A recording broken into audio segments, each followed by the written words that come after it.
UP में काबा के जवाब में यूपी में बाबा गाने वाली कवित्री अनामिका अंबर को बिहार के सोनपुर मेले में बुलाकर भी कविता पढ़ने नहीं दी गई।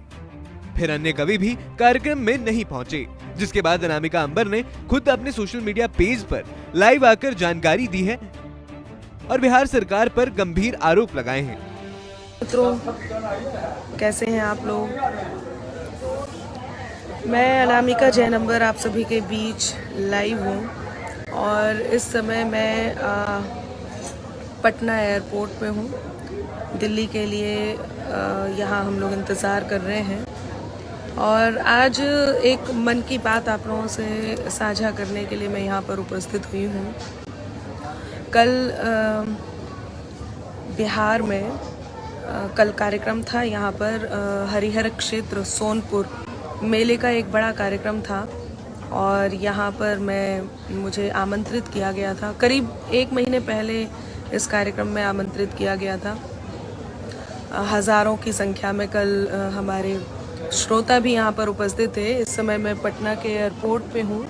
ये पटना का एयरपोर्ट है और ये देखिए पटना एयरपोर्ट पे हूँ मैं और मुझे बहुत दुख है कि मैं बिना काव्य पाठ किए पटना की धरती से, बिहार की धरती से वापस जा रही हूँ। बहुत निराश भी हूँ। तो कल यहाँ पर कार्यक्रम था और जैसे ही हम लोग मंच पर पहुँचे तो प्रशासन ने मना कर दिया कि आप काव्य पाठ नहीं। उनके पास ऊपर से आदेश आया था कि अनामिका अंबर को काव्य पाठ नहीं करने दिया जाएगा और उसका कारण ये है कि अब कारण तो खैर उन्हीं को पता होंगे, लेकिन मुझे ये लगता है कि राष्ट्र की बात करना, देशभक्ति की बात करना, सच की बात करना, सच्चाई की बात करना इतना दूभर किसी सरकार को हो सकता है। मुझे बहुत दुख है कि बिहार सरकार को, प्रशासन को मना करना पड़ा कि अनामिका अंबर को मंच पर नहीं जाने दिया जाए। मुझे बड़ा दुख हुआ। मैं बहुत निराश हूँ। यहाँ से जाते हुए बिना काव्य पाठ किए हुए पहली बार मुझे यहाँ से वापस जाना पड़ रहा है। मेरे श्रोता, जो मेरे प्रशंसक इंतज़ार करते रहे बहुत देर तक, करीब 2-2.5 घंटे बातचीत होने के बाद ये निष्कर्ष निकला कि मैं काव्य पाठ नहीं करूँगी और मुझे रोक दिया काव्य पाठ करने से कि मैं काव्य पाठ नहीं करूँगी। देखिए, बिहार सरकार तुष्टीकरण की नीति पे चल रही है और अब सोचिए कि इस देश में और बिहार, जहाँ इस देश में राष्ट्रभक्ति की धारा बढ़ रही है और बिहार में उस धारा को रोकने की बिहार की सरकार, नीतीश जी और तेजस्वी जी की सरकार कोशिश कर रही है, तो राष्ट्रभक्ति की धारा को रोकने वाला व्यक्ति का क्या अंजाम होता है जानते हैं। जनता सब देख रही है। सोनपुर मेला दुनिया प्रसिद्ध मेला है, सांस्कृतिक मेला है और वहाँ राष्ट्र भक्ति की कविता गाने के लिए किसी कवि को, किसी कवित्री को रोक दिया जाए, यह तो आश्चर्यजनक बात है। और इस तरह के घिनौने कार्य करने के लिए इस सरकार से जनता जवाब चाहती है। अब उसको किसी कवि को रोक देना, और कवियों को तो हम धन्यवाद देना चाहते हैं कि एकजुटता के साथ उन्होंने किसी कवित्री को, किसी कवि को रोकने के कारण उन्होंने बहिष्कार किया और सब लोगों ने इस कार्यक्रम का बहिष्कार किया।